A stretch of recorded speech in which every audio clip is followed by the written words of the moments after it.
بسم اللہ الرحمن الرحیم. اس کے بعد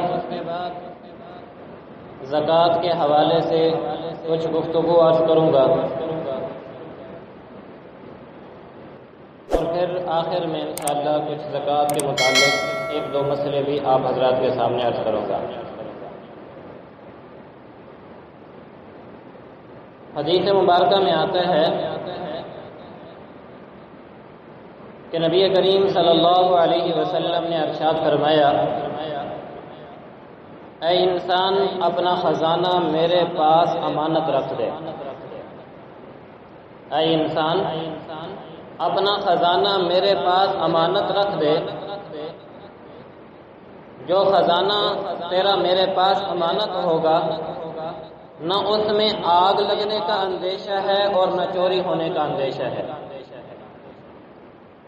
اور میں اس وقت میں وہ تجھ کو پورا لٹا کر دوں گا جس وقت تجھے اس مال کی ضرورت ہوگی۔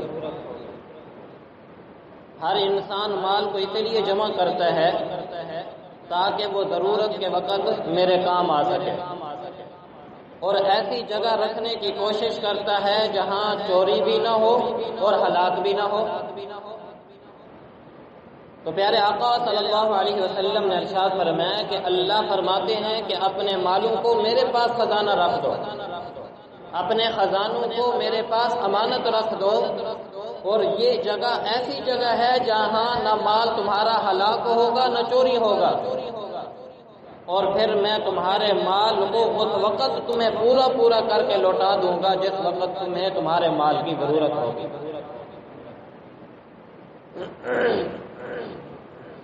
اللہ رب العزت قرآن مجید میں ارشاد فرماتے ہیں، مَثَلُ الَّذِينَ يُنْفِقُونَ أَمْوَالَهُمْ فِي سَبِيلِ اللَّهِ كَمَثَلِ حَبَّةٍ أَنبَتَتْ سَبْعَ سَنَابِلَ فِي كُلِّ سُنبُلَةٍ مِّائَةُ حَبَّةٍ، کہ جو اللہ کے راستے میں مال کو خرچ کرتا ہے اس کی مثال ایسے ہی ہے، كَمَثَلِ حَبَّةٍ أَنبَتَتْ سَبْعَ سَنَابِلَ، کہ جیسے گندم کا ایک دانہ انسان زمین میں ڈالتا ہے اور وہ پھر دانہ پودا بن کے نکلتا ہے، اس کے اوپر کونپلیں لگی ہوتی ہیں، اور ہر کونپل کے اندر 100 دانے ہوتے ہیں، گویا ایک درخت کے اوپر 700 دانے لگے ہیں۔ پر میں اللہ کے راستے میں خرچ کرنے والے کی مثال ایسے ہی ہے، جو آدمی 1 روپیہ اللہ کے راستے میں خرچ کرتا ہے، میرا اللہ اس کو 700 روپے بنا کر اسے واپس کر کے لوٹاتا ہے۔ میری بات سمجھ آ رہی ہے؟ اسپیکر کا مسئلہ تو نہیں ہے؟ تو میرا اللہ اسے 700 کر کے کیا کرتا ہے؟ واپس لوٹاتا ہے۔ حضرت ابو ہریرہ رضی اللہ تعالی عنہ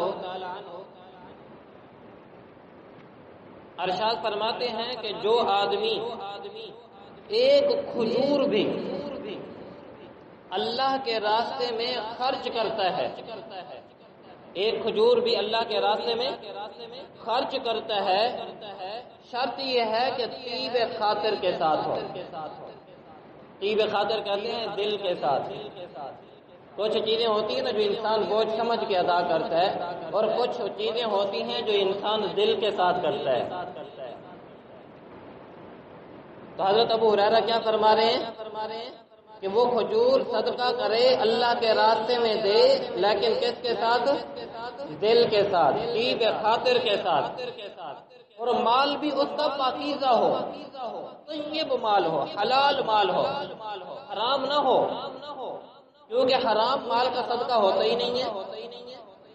آپ یہ تو نہیں نا چوری کا مال ہے اسے مسجد میں دیتے پھریں، غریبوں کے اندر تقسیم کرتے پھریں، اور یہ امید رکھیں کہ یہ مجھے ثواب مل رہا ہے۔ سود لیں اور پھر سود کی خوب خیراتیں کریں،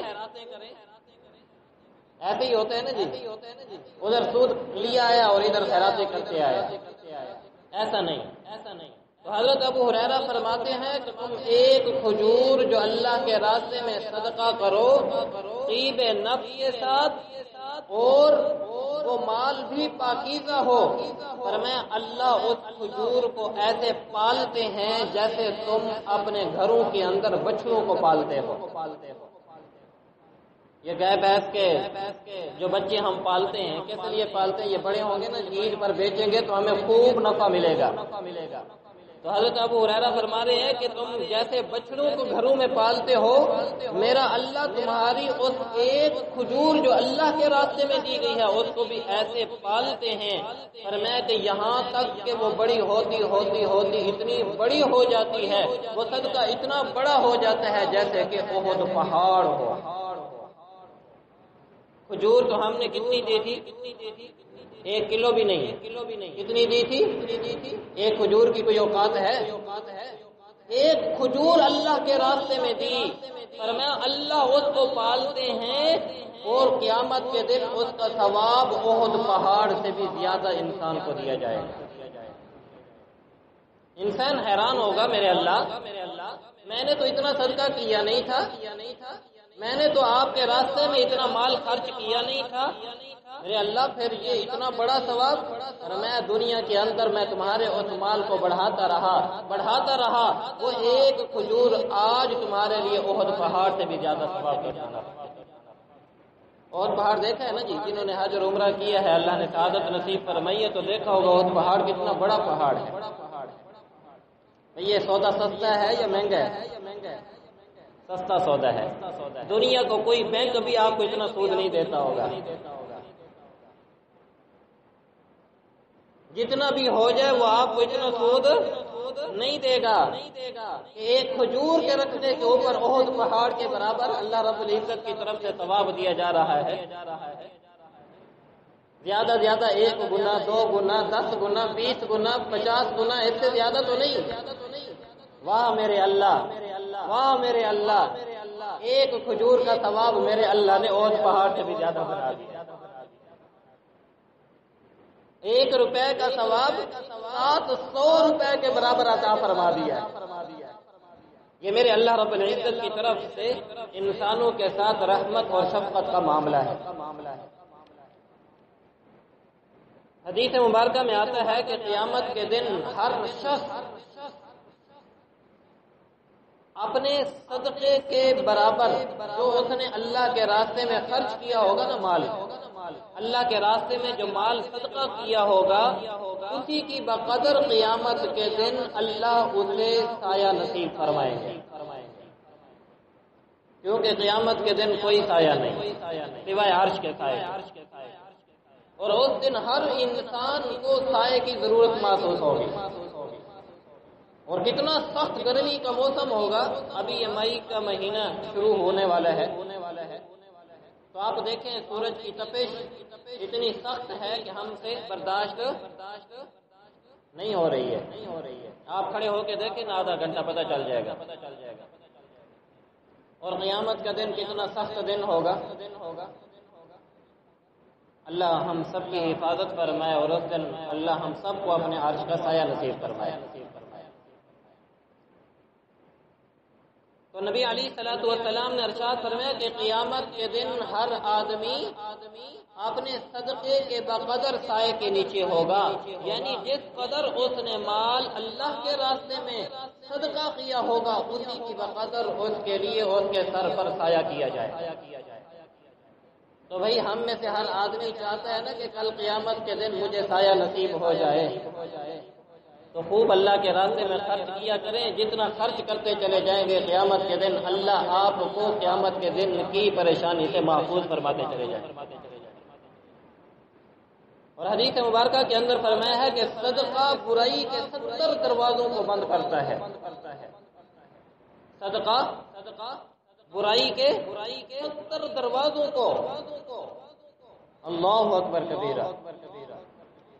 اصل میں پتہ کیا ہے، ہم سوچتے ہیں کہ ہم مال تو خرچ کر رہے ہیں، برائیاں پھر بھی ہیں۔ وجہ اس کی ہے کہ دل ہمارے صاف نہیں ہوتے ہیں۔ ہم جو مال خرچ کرتے ہیں نا وہ اس لیے کرتے ہیں کہ لوگ ہمیں کہیں یار اس نے تو خوب دیگ پکائی تھی، واہ بریانی کی دیگ پکائی ہے، ہم اس لیے خرچ کرتے ہیں، باقی اور کوئی مقصد نہیں۔ یہ جو ہم اپنے باپ دادوں کے یا رشتہ داروں کے فوت ہونے پر جو کلخانیاں اور یہ جمعراتیں بھی پکاتے ہیں نا، جو اگرچہ ٹھیک نہیں ہیں، تو وہ بھی کیسے لیے؟ یار نہیں پکائیں گے تو لوگ کیا کہیں گے؟ لوگ کیا کہیں گے؟ یار اس نے بریانی نہیں دی ہے، یار اس نے دیگ ہی نہیں پکائی ہے۔ اللہ معاف فرمائے، حالت یہ ہے کہ اگر جیب کے اندر پیسے نہ ہوں تو قرض لے کر بھی یہ کام کرتے ہیں یا نہیں کرتے بھائی؟ شاید آپ لوگوں کو اس کا احساس نہ ہو، ہمیں تو احساس ہے، کیونکہ یہ آج کی بھائی کی دکان ہے تو وہاں پر اس طرح کا ماحول چلتا رہتا ہے۔ پیسے نہیں ہیں، ابھی ہمیں قرض دے دیں، یار وہ کرنا ہے کام، مجبوری ہے، کیا کریں۔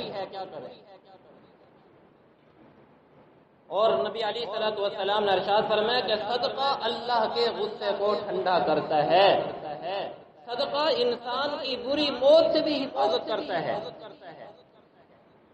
جو انسان صدقہ کثرت کے ساتھ کرتا ہوگا، اللہ کے راستے میں مال خوب خرچ کرتا ہوگا، کبھی بھی اللہ اسے بری موت عطا نہیں فرمائے۔ آپ دیکھیں نا، چلتے راہ میں بعض اوقات گاڑی کچل کے چلی جاتی ہے، انسان کو احساس ہی نہیں ہوتا۔ اللہ حفاظت فرمائے۔ میں ایک مرتبہ جھنگ سے آ رہا تھا، گاڑی کے اندر ہم تھے تو ہم نے دیکھا کہ راستے میں موٹر سائیکل کا ایکسیڈنٹ ہوا تھا گاڑی کے ساتھ، اور ایک آدمی کی لاش تو دیکھنے کے قابل ہی نہیں تھی، کچلا ہوا تھا بالکل، یعنی یوں سمجھیں جیسے قیمہ بنا ہوتا ہے نا، اس طرح اس کی میت پڑی ہوئی تھی۔ اللہ حفاظت کرے۔ اللہ اکبر کبیرہ۔ تو نبی علیہ الصلوۃ والسلام نے ارشاد فرمایا کہ صدقہ انسان کی بری موت سے حفاظت کرتا ہے۔ اور حدیث مبارکہ کے اندر آتا ہے کہ نبی کریم صلی اللہ علیہ وسلم نے ارشاد فرمایا کہ اللہ رب العزت ایک روٹی کے لقمے کے برابر یا ایک مٹھی کھجور جو آدمی اللہ کے راستے میں دیتا ہے کسی مسکین کو، کسی فقیر کو، یا کہیں بھی ایک روٹی کا صرف ایک لقمہ یا کھجوروں کی ایک مٹھی۔ آج کل تو کھجور چلے مان لیتے ہیں 200-250 روپے کلو کھجور ہے، 300 روپے کلو کھجور ہے۔ جب کھجوروں کا سیزن ہوتا ہے تو کھجور کی اوقات نہیں ہوتی، انتہائی سستی ہوتی ہے کھجور، اور یہ بھی اس وقت کے حالات کے اعتبار سے کوئی زیادہ مہنگی نہیں، 200-300 روپے کلو۔ اگر ایک مٹھی میں لیا جائے تو زیادہ سے زیادہ کتنے روپے کی بن جائے گی جی؟ 20 روپے کی، 30 روپے کی، چلے 50 روپے کی لگا لیں۔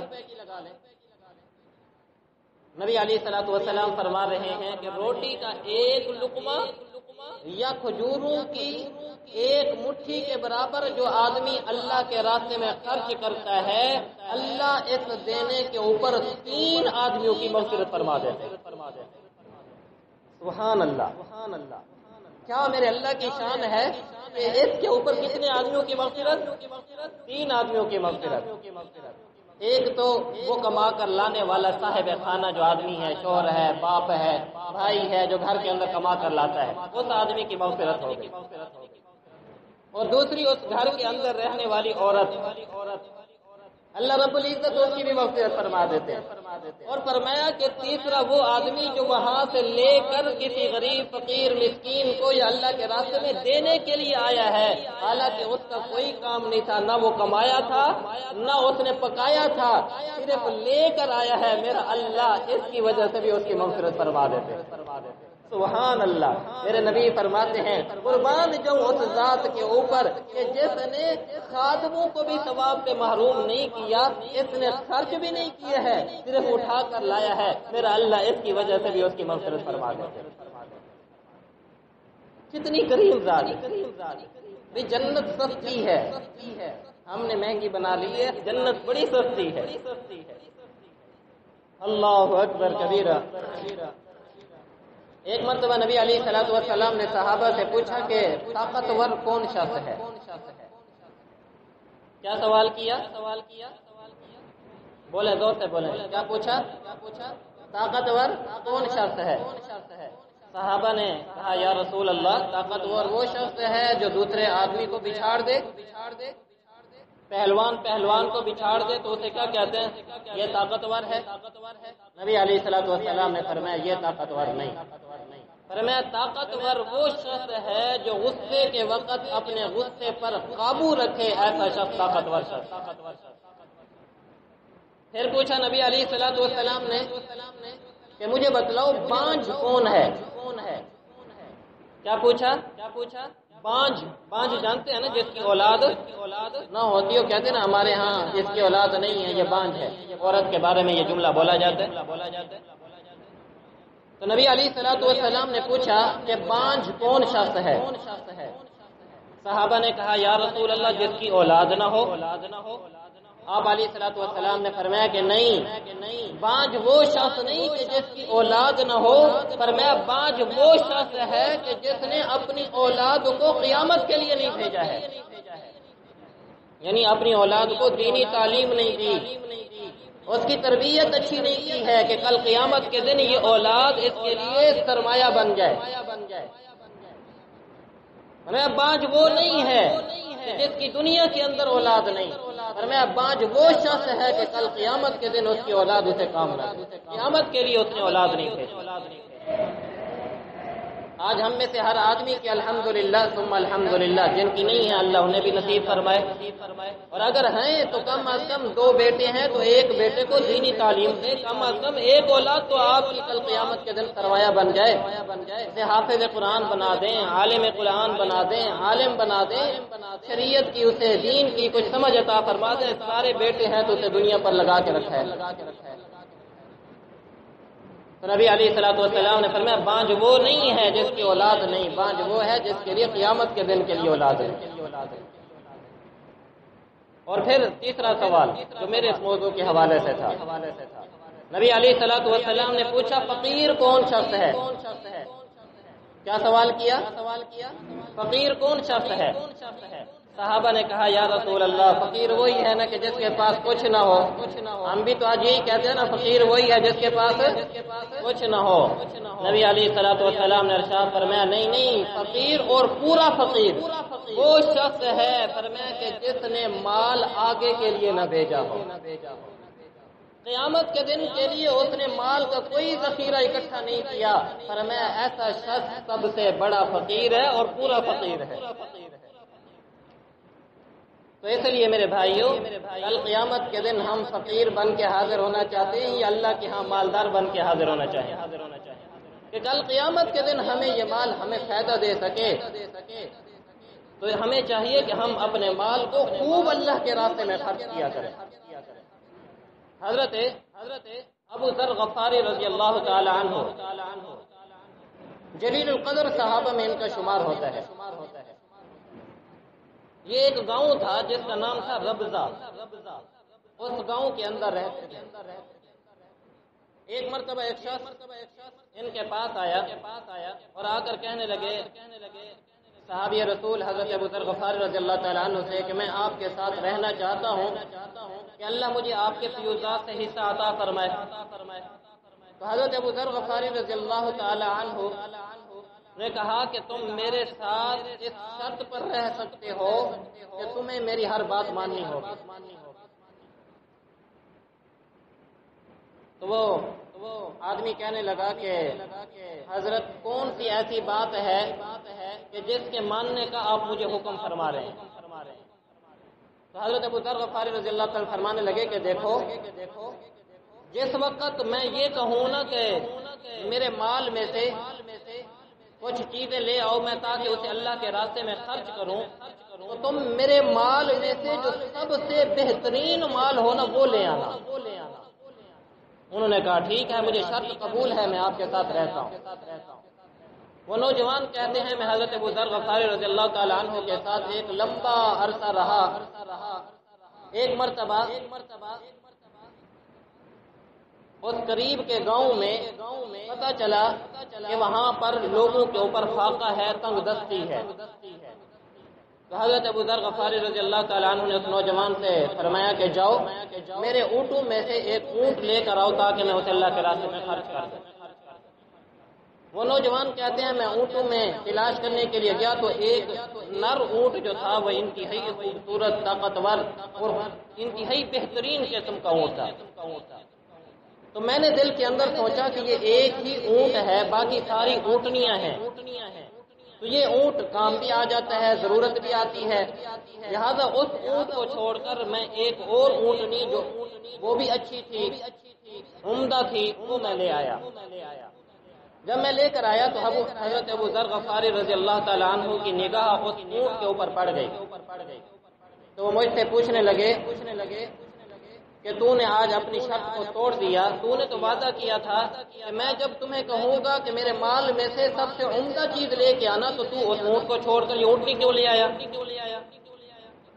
تو میں نے کہا کہ حضرت وجہ اس کی یہ تھی کہ میں نے سوچا کہ یہ اونٹ آپ کے کام آئے گا۔ بات کو توجہ سے سنیے گا، کیا فرمایا کہ یہ اونٹ آپ کے کام آئے گا، آپ کی ضرورت کی خاطر میں نے چھوڑ دیا ہے۔ حضرت ابو ذر غفاری نے پوچھا یہی بات ہے؟ کہنے لگا جی یہی بات ہے۔ تو فرمایا اچھا میں تمہیں بتاؤں کہ میری ضرورت کا وقت کون سا ہے؟ وہ نوجوان کہنے لگا حضرت بتائیے کہ کون سا آپ کی ضرورت کا وقت ہے؟ فرمایا جب میں قبر کے گڑھے کے اندر پڑا ہوں گا وہ میری ضرورت کا وقت ہے، مجھے بتاؤ اس وقت میرا مال یہ کام آئے گا یا نہیں کام آئے گا؟ میری ضرورت کا وہ وقت ہے، یہ ضرورت کا وقت نہیں۔ اور پھر فرمایا تمہارے مال میں 3 آدمی وارث ہیں، 3 آدمی شریک ہیں۔ ایک تو تقدیر، کیا فرمایا؟ تقدیر جب آتی ہے وہ یہ نہیں دیکھتی کہ یہ اس کا اچھا مال ہے یا برا مال ہے، ہلکا مال ہے۔ ہو سکتا ہے جس کو میں نے اچھا مال سمجھ کر چھوڑا ہے تقدیر آئے وہ اسی میرے مال کو لے جائے، تو میں کیا کروں گا؟ بعض اوقات ہوتا ہے نا انسان پیسے اکٹھے کرتا ہے جی میرے فلاں وقت میں ضرورت آئیں گے، اور اللہ رب العزت کی طرف سے اس کے اوپر ایسی تقدیر پڑتی ہے کہ وہ سارا کا سارا مال ضائع ہو جاتا ہے۔ تو فرمایا تقدیر کے آگے تو چلنے والی کچھ نہیں ہے، لہذا تقدیر کے آنے سے پہلے تم اپنے عمدہ مال کو آگے کے لیے بھیج دو۔ اور فرمایا کہ دوسرا تمہارے مال کے اندر شریک تمہارے وارث ہیں جو ہر وقت اس بات میں لگے ہوتے ہیں کہ کب یہ مرے تو اس کا مال ہماری جیب میں آئے۔ تو فرمایا کہ تم وارثوں کے لیے چھوڑتے ہو تو اپنے لیے کیوں نہیں چھوڑتے مال؟ اسی لیے تو حدیث مبارکہ میں فرمایا کہ انسان کا مال وہی ہے جو اس نے کھا لیا یا وہ مال ہے جو اس نے آگے کے لیے ذخیرہ کر دیا۔ جو چھوڑ گیا وہ اس کا نہیں ہے، وہ کس کا ہے؟ وہ تو پیچھے والوں کا ہے۔ ایک آدمی فوت ہو رہا تھا، پتہ چلا کہ سخت بیمار ہوں تو اب موت کا وقت قریب ہے، تو اس نے اپنا سارا مال اکٹھا کیا، غلاموں کو اکٹھا کیا اور اکٹھا کر کے رونے لگا۔ اتنی دیر میں ملک الموت آ گئے اور دیکھا کہ یہ آدمی رو رہا ہے، پوچھا رو کیوں رہے ہو؟ کہنے لگا رو رہا ہوں کہ پوری زندگی تو مال اکٹھا کیا ہے، اب اس مال سے فائدہ حاصل کرنے کا وقت تھا، اب میری موت آ گئی، تو مجھے تھوڑی سی مہلت تو دے دو تاکہ میں یہ مال لوگوں کے درمیان تقسیم تو کر دوں۔ فرمایا کہ اب مہلت ختم ہو گئی، اذا جاء اجلهم لا يستاخرون ساعة ولا يستقدمون، جب موت آتی ہے تو پھر تاخیر نہیں ہوتی، یہ رب کا فرمان ہے، یہ رب کا فیصلہ ہے۔ چاہیے تو یہ تھا کہ مال تمہارے پاس تھا تو تم پہلے ہی اللہ کے راستے میں خرچ کر دیتے، اب تمہارے پاس کوئی وقت نہیں، اب یا تو پھر وہی ہے جو تم نے کھا لیا ہے یا وہی ہے جو تم نے آگے بھیج دیا، اب تیرا مال نہیں رہا یہ۔ اور فرمایا کہ تیسرا انسان کا مال تو خود ہوتا ہے، تو شریک ہوتا ہے، تو تمہیں چاہیے کہ تم ان 2 شریکوں سے زیادہ اپنے لیے مال کو خرچ کر لے، اللہ کے راستے میں خرچ کر لے تاکہ تمہیں کل قیامت کے دن یہ فائدہ دے سکے۔ ایک مرتبہ نبی کریم صلی اللہ علیہ وسلم حضرت بلال رضی اللہ تعالیٰ عنہ کے پاس تشریف لے گئے، تو حضرت بلال رضی اللہ تعالیٰ عنہ کے پاس دیکھا کہ کھجوروں کی ایک ڈھیری لگی ہوئی ہے۔ بات سمجھ آ رہی ہے؟ تو ان کے پاس کھجوروں کی ایک ڈھیری لگی ہوئی تھی۔ نبی علیہ الصلوۃ والسلام نے حضرت بلال رضی اللہ تعالیٰ عنہ سے پوچھا بلال یہ کھجوریں کس لیے اکٹھی کر کے رکھی ہیں؟ کہنے لگے یا رسول اللہ یہ اس لیے اکٹھی کر کے رکھی ہیں تاکہ آئندہ ضرورت میں کام آئے، آئندہ ضرورت میں کام آئے۔ اللہ اکبر۔ نبی علیہ الصلوۃ والسلام نے ارشاد فرمایا بلال بلال تو کیا چاہتا ہے کہ یہ کھجوریں کل قیامت کے دن تیرے لیے جہنم کا دھواں بن جائے؟ تو کیا چاہتا ہے کہ یہ کھجوریں کل قیامت کے دن تیرے لیے جہنم کا دھواں بنے؟ تو اس کو اندر کی ضرورت کے لیے جمع کر کے رکھ رہا ہے۔ بلال اللہ کے راستے میں خوب خرچ کیا کر اور عرش کے مالک سے کمی کا خوف نہ کیا کر، وہ عرش کا مالک تمہیں خوب عطا کرتا رہے۔ تو خرچ کرتا رہے، وہ میرا اللہ تمہیں دیتا چلا جائے گا۔ رنگا لے نہ چندیا گندھا لے نصیب، رنگا لے نہ چندیا گندھا لے نصیب، نہ جانے بلا لے پیا کس گھڑی۔ بھئی اللہ کے راستے میں خرچ کر لو، پتہ نہیں وہ اللہ کی طرف سے کب بلاوا آ جائے۔ تو کیا کیا کرے گی ارے دن کے دن، تو کیا کیا کرے گی ارے دن کے دن، تو دیکھا کرے گی گھڑی دن کے دن۔ یعنی جب موت قریب آ جائے گی نا تو پھر اس وقت تو گھڑی دیکھتی رہے گی کہ میرا یہ کام بھی رہ گیا، میں یہ بھی کر لیتا، میں فلاں بھی کر لیتا۔ اس وقت تو جب گھڑی آ جائے گی تو پھر چلنے والی نہیں ہے۔ اور عجیب بات ہے کہ حضرت عبداللہ ابن عباس رضی اللہ تعالیٰ عنہ فرماتے ہیں کہ جو آدمی حج فرض ہونے کے باوجود حج نہیں کرتا، زکوٰۃ فرض ہونے کے باوجود زکوٰۃ ادا نہیں کرتا، حج فرض ہونے کے باوجود حج نہیں کرتا یا زکوٰۃ فرض ہونے کے باوجود زکوٰۃ ادا نہیں کرتا، یہ مرنے کے بعد دوبارہ اللہ رب العزت کے سامنے تمنا کرے گا کہ اللہ مجھے دوبارہ دنیا کے اندر لوٹا دیجیے۔ جب یہ حدیث بیان کی نا حضرت عبداللہ ابن عباس نے، تو کسی نے سوال کیا کہ حضرت یہ تمنا تو کافر لوگ کریں گے، مرنے کے بعد واپس دنیا کی طرف لوٹنے کی تمنا کون کریں گے؟ کافر لوگ، ایمان والے تو تمنا نہیں کرتے۔ حضرت عبداللہ ابن عباس رضی اللہ تعالیٰ عنہ نے فرمایا کہ جو آدمی حج نہیں کرتا فرض ہونے کے باوجود بھی اور زکوٰۃ نہیں ادا کرتا فرض ہونے کے باوجود بھی، یہ بھی کافروں کی طرح ہی تمنا کرے گا کہ مجھے دنیا کے اندر واپس لوٹا دیا جائے۔ اور ایک اور حدیث مبارکہ کے اندر آتا ہے کہ ہر روز جب سورج طلوع ہوتا ہے تو اللہ رب العزت کی طرف سے دو فرشتے نازل ہوتے ہیں۔ ان میں سے ایک فرشتہ یہ اعلان کرتا ہے، اے مال والے اللہ کے راستے میں مال خرچ کر، اے مال والے اللہ کے راستے میں مال خرچ کر، تیرے خرچ کرنے پر میرا اللہ تیرے مال کو اور بڑھا دے گا۔ اور دوسرا فرشتہ یہ دعا کرتا ہے، یہ اعلان کرتا ہے، اے مال والے تو اگر اللہ کے راستے میں مال خرچ نہیں کرتا تو اللہ تیرے مال کو ہلاک کر دے، تباہ کر دے، برباد کر دے۔ حدیث مبارکہ کی یہ روز کا کام ہے ان فرشتوں کا، یہ نہیں ہے کہ کوئی سال میں ایک مرتبہ جب رمضان المبارک آتا ہے تو پھر یہ اعلان ہوتا ہے، نہیں، یہ ہر روز نبی علیہ الصلوۃ والسلام نے ارشاد فرمایا کہ ہر روز فرشتوں کی طرف سے یہ اعلان ہوتا ہے کہ مال خرچ کرنے والے اللہ تیرے مال میں برکت پیدا فرمائے، اور اے مال کو روکنے والے تیرے مال کو اللہ رب العزت تباہ و برباد کر۔ تو کم از کم روزانہ کچھ نہ کچھ جتنا ہم سے ہو سکتا ہے، میں یہ نہیں کہہ رہا کہ آپ اپنے گھر کا سارا مال ہی اٹھا کر دے دیں، ہمارے اندر وہ ہمتیں نہیں ہیں، ایک دن دے دیں گے تو دوسرے دن مسجد کے دروازے پر بھیک مانگ رہے ہوں گے، یہ بھی ٹھیک نہیں ہے نا۔ توکل تو اللہ کی ذات پر وہ ہمارا اترا ہے نہیں، تو کم از کم اگر 100 روپے دیکھیں، آج ہمارا بچہ بھی اگر ہم میں اپنے گھر کا حساب بتا رہا ہوں، میرے گھر میں میرے بچے 5 بچے ہیں تو ایک بچہ 10 روپے لیتا تو 50 روپے تو میں اپنے بچوں پر خرچ کرتا ہوں جو ان کی چیز ہی کے لیے ہوتے ہیں۔ ویسے جو ہم خرچ کرتے ہیں تو اس کے علاوہ ہے۔ اور گھر کے اوپر اگر کوئی فقیر آ کے دروازہ کھڑکا دینا اللہ کے نام پر دے دو، کہتے دفع ہو جا، کیا روز آ کے دروازہ ہمارا کھڑکایا ہوا ہے؟ نہیں بھی ایسا نہ کیا۔ تو کم از کم اپنے مال میں سے کچھ نہ کچھ روزانہ 10 روپے مسجد کے اندر، مدرسے کے اندر کسی غریب کو، فقیر کو 20 روپے، 50 روپے، 100 روپے، کوئی ضروری نہیں ہوتا جمعے والے دن آ کر ہی 10 روپے مسجد میں ڈالنے ہوتے ہیں، اور 10 روپے تو میرے خیال میں کوئی حقیقت بھی نہیں رکھتے ہیں۔ تو اس لیے کچھ نہ کچھ ضرور خرچ کرنا چاہیے۔ حضرت ابو قبشہ رضی اللہ تعالیٰ عنہ فرماتے ہیں کہ نبی علیہ الصلوۃ والسلام نے ارشاد فرمایا کہ میں 3 چیزوں پر قسم کھانے کو تیار ہوں۔ بات کو توجہ سے سنیے گا، کیا ارشاد فرمایا؟ 3 چیزوں پر میں جوید صاحب 3 چیزوں پر میں کیا کرنے کو تیار ہوں؟ قسم کھانے کو تیار ہوں۔ صحابہ نے پوچھا یا رسول اللہ وہ کون سی 3 چیزیں ہیں؟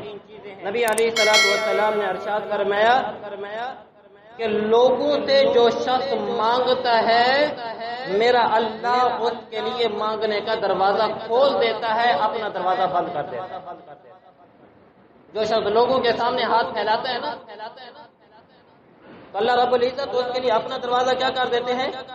بند کر دیتے ہیں، اور پھر مخلوق سے ہی اسے مانگنے کے اوپر لگا دیتے ہیں۔ اور فرمایا میں اس بات پر قسم کھانے کو تیار، اور یہ قسم میں نہیں کھا رہا، کون کھا رہا ہے؟ محبوب عالم صلی اللہ علیہ وسلم۔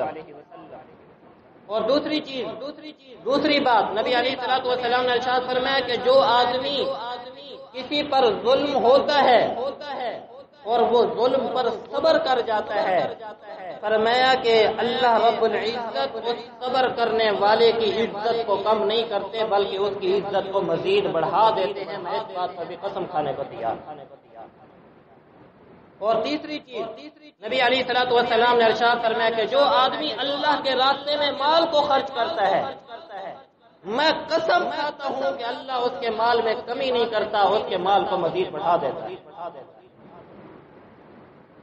تو بھئی ہمیں نبی کے فرمان پر یقین ہونا چاہیے یا نہیں ہونا چاہیے؟ آج کے بعد اللہ کے راستے میں خوب خرچ کریں گے نا انشاءاللہ، جتنا ہو سکتا ہے اللہ کے راستے میں خرچ کرنے کی۔ یہ تو رمضان المبارک کا پھر سیزن کا موسم ہے بھائی، یہاں تو ایک خرچ کرنے پر بھی 70 ملتا ہے، 700 ملتا ہے۔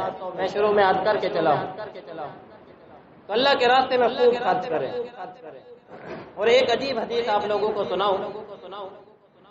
حضرت زبیر رضی اللہ تعالیٰ عنہ فرماتے ہیں کہ ایک مرتبہ نبی علیہ الصلوۃ والسلام تشریف لائے ہمارے درمیان، اور ارشاد فرمایا کہ اللہ فرماتے ہیں، یعنی گویا حدیث قدسی ہے، یہ توجہ سے سنیے گا، کیا فرمایا کہ اللہ فرماتے ہیں تم سب کے سب میری مخلوق ہو، میں تمہارا رب اور تمہاری روزیاں میرے قبضے کے اندر ہیں۔ تم سب میری کیا ہو؟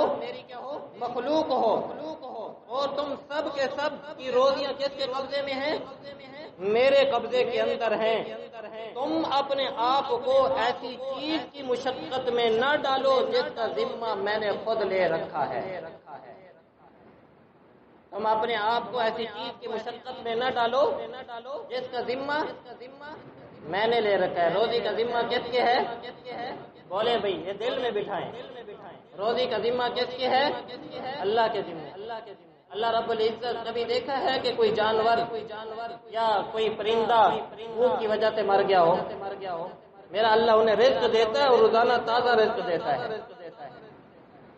میرا اللہ کا فرمان ہے تم اپنے آپ کو ایسی چیز کی مشقت میں، آج ہم صبح سے لے کر شام تک رزق کے پیچھے بھاگ کے اللہ کے احکامات کو توڑ دیتے ہیں رزق کی وجہ سے۔ بات دل میں آ گئی ہے، چلے سنا دیتا ہوں۔ اللہ رب العزت نے ابھی ایک واقعہ دل میں ڈالا ہے، اور یہ ابھی کے دور کا واقعہ ہے۔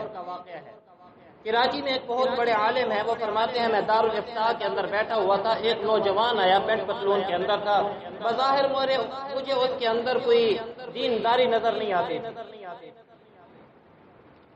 وہ میرے پاس آ کے پوچھنے لگا کہ حضرت میں نے آپ سے ایک سوال پوچھنا ہے۔ میں نے کہا پوچھو۔ کہا کہ میں فلاں نوکری کرتا ہوں، کیا وہ نوکری کرنا میرے لیے جائز ہے؟ تو مفتی صاحب کہتے ہیں میں نے کہا کہ وہ نوکری تو جائز نہیں، کیونکہ وہ سارا ان کا معاملہ سود کے اوپر ہے، تو سود کی نوکری کرنا جائز نہیں ہے۔ تو فرمایا کہ سود کی نوکری کرنا جائز نہیں۔ میں نے کہا جائز نہیں، لیکن میں ایک تمہیں مشورہ دیتا ہوں۔ اس نے کہا جی بتائیں۔ مشورہ یہ ہے کہ جب تک تمہیں اور نوکری نہیں ملتی نا، تم یہ نوکری کرتے رہو، دوسری کی تلاش میں لگ جاؤ۔ جب تمہیں حلال کی نوکری مل جائے تو یہ حرام کی نوکری چھوڑ دینا۔ سبحان اللہ، مفتی صاحب فرماتے ہیں جسے میں دنیا دار سمجھ رہا تھا اس کا جواب سن کے میں حیران رہ گیا۔ کہنے لگا مفتی صاحب آپ مجھے شریعت بتلا رہے ہیں یا اپنا مسئلہ بتلا رہے ہیں؟ شریعت تو یہ کہتی ہے کہ حرام کھانا جائز نہیں ہے، جب حرام کھانا جائز نہیں ہے تو پھر میرے لیے جائز نہیں ہے۔ میں آج ہی آپ کے سامنے ریزائن لکھ کے دے رہا ہوں کہ میں آج کے بعد حرام کی نوکری نہیں کروں گا۔ اسی وقت اس نے حرام کی نوکری سے ریزائن دے دیا۔ فرماتے میں بڑا حیران ہوا کہ یہ نوجوان ہے، کل کو اس کے اوپر تنگی آئی کہ یہ کہے گا کہ شریعت کا مسئلہ تو بڑا سخت ہے۔ میں نے تو اس کا خیال کیا تھا، لیکن سبحان اللہ، مفتی صاحب فرماتے ہیں ٹھیک 6 مہینے کے بعد اس کا خط آیا اور کہنے لگا کہ حضرت میں نے وہ نوکری چھوڑی تھی، میرے اللہ نے اس سے زیادہ بڑھ کر مجھے کروڑوں کی نوکری عطا فرمائی، لاکھوں کی نہیں، کروڑوں کی نوکری۔ پہلے میں ہزاروں کی کرتا تھا، اللہ نے میری جہاں پر جاب لگائی وہاں میری 1 کروڑ سے زائد تنخواہ ہے۔ اللہ اکبر کبیرہ۔ تو جب آدمی اللہ کے راستے میں خرچ کرتا ہے، حضرت نبی علیہ الصلوۃ والسلام کیا فرما رہے ہیں کہ اللہ فرماتے ہیں کہ لوگوں تم اپنے آپ کو ایسی چیز میں مشقت میں نہ ڈالو جس کا ذمہ میں نے لے کر رکھا ہے۔ اور آگے کیا فرمایا؟ فرمایا تم اپنی روزیاں مجھ سے مانگا کرو، اپنی روزیاں مجھ سے مانگا کرو، اور تم اپنے بندوں پر اور تم اے بندے تم لوگوں پر خرچ کیا کرو، میں تمہارے اوپر خرچ کیا کروں۔ اور فرمایا تم لوگوں پر باندھ کر نہ رکھو، میں تمہارے اوپر باندھ کر نہیں رکھوں گا، تم لوگوں کے اوپر فراخی کیا کرو، میں تمہارے اوپر فراخی کیا کروں۔ یعنی جو آدمی اللہ کے راستے میں خرچ کرتا ہے اللہ اس کے اوپر خرچ کرتا ہے۔ اور فرمایا کہ رزق کے دروازے 7 آسمان کے اوپر ہیں جو عرش کے ساتھ ملے ہوئے ہیں۔ ہاں یہ بات ذرا دل میں بٹھائیں، رزق کے دروازے دنیا پر نہیں کھلتے، رزق کے دروازے کہاں کھلتے ہیں؟ عرش کے اوپر۔ عرش کے اوپر اللہ فرما رہے ہیں کہ رزق کے دروازے 7 آسمانوں کے اوپر کھلتے ہیں جو عرش کے ساتھ ملے ہوئے ہیں۔ فرمایا کہ ان دروازوں کو میں کسی کے اوپر بند نہیں کرتا، ہاں جو لوگ خرچ کرنے کو بند کر دیتے ہیں میں ان کے لیے رزق کو ان کے اوپر تنگ کر دیا کرتا ہوں۔ جو تنگی کرتے ہیں پھر ہم بھی ان کے ساتھ تنگی والا ہی معاملہ کرتے ہیں۔ اللہ اکبر کبیرہ۔ اور آخر میں نبی علیہ الصلوۃ والسلام نے ارشاد فرمایا اے زبیر، اللہ جل شانہ خرچ کرنے کو پسند کرتا ہے، تم بھی خرچ کیا کرو۔ اللہ رب العزت تنگی کو ناپسند کرتا ہے، لہذا تنگی نہ کیا کرو۔ اور نبی علیہ الصلوۃ والسلام نے ارشاد فرمایا کہ مومن کے اندر تو 2 چیزیں جمع ہو ہی نہیں سکتی ہیں، مومن کے اندر تو 2 چیزیں جمع ہو ہی نہیں سکتی ہیں۔ ایک فرمایا کہ یہ ہو ہی نہیں سکتا ہے کہ وہ بخیل ہو، مومن بخیل بولے بھائی، مومن بخیل نہیں ہوتا، یہ نہیں ہوتا وہ کنجوس ہو، وہ اللہ کے راستے میں خوب لٹایا کرتا ہے۔ اور فرمایا کہ مومن کبھی بھی بد اخلاق بھی نہیں ہوا کرتا۔ یہ 2 چیزیں ایسی ہیں نبی علیہ الصلوۃ والسلام نے ارشاد فرمایا مومن میں جمع ہو ہی نہیں سکتی ہیں۔ گویا مطلب یہ کہ اگر ہمارے اندر بخالت ہے، کنجوسی ہے، تو اس کا مطلب یہ ہوا کہ ہم صحیح معنی میں مومن بھی نہیں ہے، ہمارے اندر کمی ہے۔ اور حدیث مبارکہ میں آتا ہے کہ جب سورۃ تکاثر نازل ہوئی نا، الہاکم التکاثر حتی زرتم المقابر، ہلاکت میں ڈال دیا مال والوں کو ان کے مال نے، مال کی زیادتی نے۔ تو نبی علیہ الصلوۃ والسلام نے یہ سورت تلاوت فرمائی اور فرمانے کے بعد ارشاد فرمایا آدمی کہتا ہے میرا مال ہے میرا مال، لیکن فرمایا اے انسان تیرے لیے اس کے سوا کچھ نہیں ہے جو تو کھا کر پہن کر استعمال کر لے، جب وہ اللہ کے راستے میں خرچ کر کے اللہ کے ہاں ذخیرہ کر لے، تیرا مال بس وہی مال ہے، باقی تیرا کوئی مال نہیں۔ اور قرآن مجید میں اللہ فرماتے ہیں فرمایا والذین یکنزون الذهب والفضة ولا ينفقونها في سبيل الله فبشرهم بعذاب علیم، جو لوگ چاندی اور سونے کو اور پیسوں کو اکٹھا کر کے خزانہ کر کے رکھتے ہیں نا جی، فرمایا انہیں دردناک قسم کے عذاب کی خوشخبری سنا دو۔ اور کیسا عذاب؟ فرمایا یوم یحمى علیہا، اور وہ کل قیامت کے دن وہ مال، وہ سونا، وہ چاندی فرمایا کہ گرم کر کے جہنم کی آگ سے فَتُكْوَى بِهَا جِبَاهُهُمْ وَجُنُوبُهُمْ وَظُهُورُهُمْ هَذَا مَا كَنَزْتُمْ لِأَنفُسِكُمْ فَذُوقُوا مَا كُنتُمْ تَكْنِزُونَ۔ اس مال کے ذریعے سے ان کی پیشانیوں کو، ان کی کوکھوں کو یعنی پہلو کو اور ان کی پیٹھوں کو داغا جائے گا۔ نبی علیہ الصلوۃ والسلام نے فرمایا کہ وہ مال قیامت کے دن ایک سانپ کی شکل میں بنا کر وہ سانپ کو اس کے گلے کے اندر لٹکا دیا جائے گا، وہ سانپ اسے ڈسے گا اور انتہائی زہریلا سانپ ہوگا، اور وہ سانپ کہے گا میں ہوں وہ تیرا مال جو دنیا کے اندر تو جمع کیا کرتا۔ عجیب باتیں کو اور آپ لوگوں کو بتاؤں، ہم اکثر نماز میں تو سنتے رہتے ہیں، کبھی ان کے ترجمے اور مفہوم پر بھی غور کیا کریں۔ سورہ ہمزہ میں اللہ رب العزت فرماتے ہیں وَيْلٌ لِكُلِّ هُمَزَةٍ لُمَزَةٍ الَّذِي جَمَعَ مَالًا وَعَدَّدَهُ۔ اللہ اکبر۔ ویل کا لفظ جو ہے یہ قرآن مجید میں صرف چند مخصوص مقامات پر آیا ہے، جیسے فویل للمصلین، ہلاکت ہے، تباہ و بربادی ہے نماز پڑھنے والوں کے لیے، الذین هم عن صلاتهم ساہون، وہ جو نماز پڑھنے میں سستی کرتے ہیں، یا الذین هم یراؤن، جو دکھاوے کے لیے نماز پڑھتے ہیں۔ تو اسی طرح ویل کا لفظ قرآن مجید میں چند مخصوص مقامات پر آیا ہے۔ ان مقامات میں ایک مقام یہ بھی اللہ نے ذکر فرمایا ویل لکل ہمزۃ لمزہ، دو لفظ ذکر فرمایا، ان کی تفسیر نہیں کرتا۔ آگے جو مفہوم ہے وہ کیا ذکر فرمایا؟ الذی جمع مالا وعددہ، فرمایا ہلاکت ہے ویل۔ بعض مفسرین نے فرمایا کہ ویل جو ہے یہ جہنم کی ایک وادی ہے جہاں پر ایک بچھو اتنا بڑا ہے جتنا کہ ایک گدھا ہوتا ہے، ایک گدھے کے بقدر کیا ہے، وہاں پر ایک بچھو ہے، اور وہاں پر جہنمیوں جو اس کے اندر ڈالے جائیں گے، جہنمیوں کا خون اور پیپ اسے پینے کے لیے دیا جائے گا وہاں پر، اور وہ ایسی وادی ہے جہنم کی ویل۔ فرمایا کہ جہنم کے باقی جو حصے ہیں اس جہنم کے حصے سے پناہ مانگتے ہیں، اتنی سخت قسم کی وہ جگہ ہے جہاں پر یہ لوگ ڈالے جائیں گے۔ تو فرمایا کہ ویل کا لفظ استعمال ہوا ہے ان لوگوں کے اوپر الذی جمع مالا وعددہ، وہ لوگ جو اپنے مالوں کو جمع کرتے اور گنتے رہتے کتنی بینک بیلنس ہو گیا۔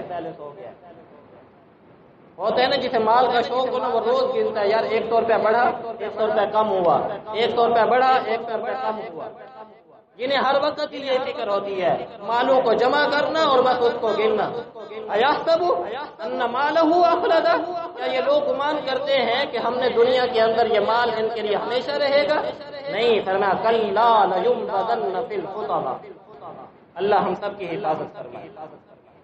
تو اس لیے ہمیں چاہیے کہ ہم اپنے مال کو کثرت کے ساتھ خرچ کیا کریں۔ حدیث مبارکہ میں آتا ہے نبی علیہ الصلوۃ والسلام نے ارشاد فرمایا فَاسْقِنُوا أَمْوَالَكُمْ بِالزَّكَاةِ، اپنے مالوں کو زکوٰۃ کے ذریعے سے محفوظ کرو، وَدَاؤُوا مَرْضَاكُمْ بِالصَّدَقَةِ، اور اپنے مریضوں کا صدقہ کے ذریعے سے علاج کیا کرو، اور فرمایا وَاسْتَقْبَلُوا امواج البلاء بالدعاء والتضرع، بلائیں جو اللہ کی طرف سے آتی ہیں، یہ جو کرونا آیا ہوا ہے اللہ حفاظت فرمائے، اور فرمایا کہ بلاؤں کو ٹالا کرو دعا کے ذریعے سے اور اللہ کے سامنے عاجزی اور انکساری کے ذریعے سے۔ تو زکوٰۃ ادا کرو تو زکوٰۃ سے تمہارا مال کیا ہو جائے گا؟ محفوظ ہو جائے گا، پاک ہو جائے گا، صاف ہو جائے گا۔ اور ایک اور حدیث سنا دو، نبی علیہ الصلوۃ والسلام نے فرمایا کہ کسی آدمی کا مال کسی جنگل میں یا دریا میں ہلاک نہیں ہوتا اس وقت تک جب تک کہ وہ اپنے مال میں سے زکوٰۃ ادا نہ کرتا ہو، یعنی اس کا مال تبھی ہلاک ہوتا ہے جب وہ زکوٰۃ ادا نہیں کرتا ہے۔ ایک صحابی دوڑے دوڑے آئے، یا رسول اللہ فلاں آدمی کا مال دریا کے کنارے پر پڑا تھا، دریا کی لہر آئی اور اس کے مال کو لے کر چلی گئی۔ نبی علیہ الصلوۃ والسلام نے فرمایا جا کر اس سے پوچھو اس نے اپنے مال کی زکوٰۃ ادا نہیں کی ہوگی، اگر زکوٰۃ ادا کرتا تو کبھی بھی اس کا مال ہلاک نہ ہوتا۔ جواہرات ایک کتاب ہے، اس کے اندر ایک واقعہ لکھا ہے انگریز دور کا۔ ایک مسلمان کسی انگریز کے پاس نوکر تھا اور انگریز کی ایک مارکیٹ تھی دکانوں کی، تو وہ نوکر دوڑتے دوڑتے آیا اور آ کر کہنے لگا کہ حضرت اس مارکیٹ کے اندر آگ لگ گئی ہے۔ اس انگریز سے کیا کہا؟ سر آپ کی مارکیٹ میں آگ لگ گئی ہے۔ تو انگریز خاموشی سے وہ جو کام کر رہا تھا اپنے کام میں لگا رہا۔ تو اس نے کہا سر میں کہہ رہا ہوں آپ کی مارکیٹ میں آگ لگ گئی ہے۔ اس نے جب دوسری مرتبہ کہا نا تو وہ انگریز کہنے لگا، سر اٹھا کر کہا کہ میری دکانوں کو آگ نہیں لگ سکتی ہے۔ یہ کسی مسلمان کی نہیں، کس کی بات کر رہا ہوں؟ انگریز کی بات کر رہا ہوں۔ نوکر بڑا حیران ہوا، سر میں خود دیکھ کے آیا ہوں، کہا آپ جا کے دیکھو۔ جا کے دیکھا تو دیکھا واقعی ہی وہ فائر بریگیڈیئر والے آئے ہوئے تھے، آگ شاگ انہوں نے بجھا لی تھی، ارد گرد کی ساری دکانیں جلی ہوئی تھی اور اس کی دکان بچی ہوئی تھی۔ وہ بھی بڑا حیران ہوا، واپس آیا، سر آپ نے کیسے کہا یقین سے کہ آپ کی دکان کو آگ نہیں لگ سکتی؟ کہا میں مسلمان تو نہیں ہوں، لیکن میرے نبی کا، تمہارے نبی کا فرمان پڑا ہے، جو آدمی اپنے مال میں سے زکوٰۃ ادا کرتا ہے اس کے مال ہلاک نہیں ہوتا ہے، اور جب سے میں نے یہ پڑھا ہے اپنے مال میں سے زکوٰۃ ادا کرتا ہوں، مجھے یقین ہے کہ میرا مال ہلاک نہیں ہوتا۔ تو میرے بھائیوں، دوستوں اور بزرگوں، ہمیں چاہیے کہ ہم اللہ کے راستے میں خوب خرچ کیا کریں، اور یہ جو موسم ہے اس وقت زکوٰۃ کا، اور لوگ عمومی طور پر رمضان المبارک میں زکوٰۃ ادا کرتے ہیں، اور عشر جو ہم اس وقت گندم اٹھا رہے ہیں، یاد رکھیے یہ بھی اسی کی قسم ہے۔ پیسوں کی، تجارت کی یا سونے اور چاندی کی مال میں سے زکوٰۃ ادا کرے تو اسے زکوٰۃ کہا جاتا ہے، اور جو چیز زمین سے نکلے اسے عشر کہا جاتا ہے۔ دونوں کا حکم ایک ہی طرح کا ہے۔ اور احناف کے ہاں تو یہ بات یاد رکھیے، صرف یہ نہیں کہ گندم اٹھائی تو اس میں سے عشر ہوتا ہے، یا کپاس اٹھائی یا چاول اٹھایا یا گنا اٹھایا تو اس میں سے عشر ہوتا ہے۔ جو چیز بھی زمین سے نکلے، چاہے وہ سبزی ہو، چاہے آپ گھاس اگاتے ہو، چاہے آپ کپاس اگاتے ہوں، چاہے گندم اگاتے ہوں، کوئی چیز بھی آپ زمین میں لگاتے ہیں تو اس میں سے عشر نکالا جاتا ہے۔ اور عشر ہے کتنا، وہ آپ حضرات اکثر جانتے ہی ہیں کہ 20واں حصہ ہے۔ جس زمین کو اگر پانی نہری نہیں ملتا بلکہ آسمان کا، بارش کا پانی ملتا ہے، اس کا 10واں حصہ ہوتا ہے کل مالیت کا، یعنی کل جو آپ کی وہ کاشت نکلی ہے، پیداوار نکلی ہے، اس کا 20واں حصہ جو ہے آپ نے عشر ادا کرنا ہے۔ اور بعض اوقات سوال دل میں ساتھی سوال کرتے ہیں جی ہم اپنے خرچہ نکال کر ادا کریں۔ یاد رکھیے خرچہ نکالنے سے پہلے وَآتُوا حَقَّهُ يَوْمَ حَصَادِهِ، فرمایا کہ جو بھی تمہاری زمین نکالے اس میں سے اللہ کے راستے میں دو۔ زکوٰۃ یہ جو عشر ہوتا ہے خرچ نکالنے سے پہلے اس میں سے کیا کیا جاتا ہے، عشر نکالا جاتا ہے، یعنی 20واں حصہ اللہ کے راستے میں دیا جاتا ہے۔ اور اس کا مقام بھی وہی ہے خرچ کرنے کا، انما الصدقات للفقراء والمساکین والعاملین علیہا والمؤلفۃ قلوبهم وفی الرقاب والغارمین فی سبیل اللہ وابن السبیل۔ وہاں پر ہی جہاں پر یہ جو مصارف بیان ہوئے ہیں وہیں پر ہی اس کی یعنی کہ ادائیگی ہوتی ہے۔ اور زکوٰۃ کے متعلق یہی ہے کہ زکوٰۃ جو ہے وہ 2.5% ہے، یعنی 1 لاکھ روپے کے اوپر کتنا بنتا ہے جی؟ صرف 2500 روپے بنتے ہیں۔ اور اس وقت جو اہم مسئلہ ہے وہ صرف عرض کر کے بات کو ختم کرتا ہوں، وہ یہ کہ اس وقت جو سونا ہے وہ تقریباً 1 لاکھ روپے تولہ بن چکا ہے، اور زکوٰۃ کا جو نصاب ہے وہ ہے کہ اگر کسی کے پاس سونا 7.5 تولے اس وقت ہے جب صرف سونا ہو، کسی کے پاس تھوڑی سی چاندی ہے، تھوڑا سا سونا ہے، یا تھوڑا سا سونا ہے اور تھوڑے سے نقدی پیسے بھی ہیں، یا تھوڑا سا سونا ہے، تجارت بھی ہے، دکان بھی لگائی ہوئی ہے، تو ایسے آدمی کے اوپر پھر جو زکوٰۃ کا نصاب ہے وہ 52.5 تولے چاندی کا حساب ہے۔ اور حکومتی جو ریٹ میں اس وقت دن پڑ رہا تھا وہ 46,800 روپے ہے، یعنی اگر کسی کے پاس اتنی مالیت کا پیسے ہیں، سونا ہے، چاندی ہے، تجارت ہے، تو فرمایا کہ ایسے آدمی کے اوپر زکوٰۃ کیا ہو جاتی ہے، فرض ہو جاتی ہے، جو اس کی ضرورت سے زائد اگر اس کے پاس اتنے پیسے گھر کے اندر موجود ہیں۔ اور گھروں کے اندر عمومی طور پر عورتوں کے پاس 1 تولہ، 1.5 تولہ، 2 تولے سونا ہوتا ہی ہے، اور کوئی عورت بھی ایسی نہیں کہ ان کے پاس 1 روپے 2 روپے بھی نہ ہوتے ہوں، 10 20 روپے 100 روپے 1000 روپے ویسی عورت کے پاس ہوتے ہیں۔ تو ایسی عورت کے اوپر زکوٰۃ کا ادا کرنا کیا ہوگا، فرض ہوگا، جب کسی ایسی عورت کے پاس اتنا سونا بھی موجود ہو۔ اللہ رب العزت سے دعا ہے اللہ ہم سب کو سمجھنے کی اور عمل کرنے کی توفیق نصیب فرمائے۔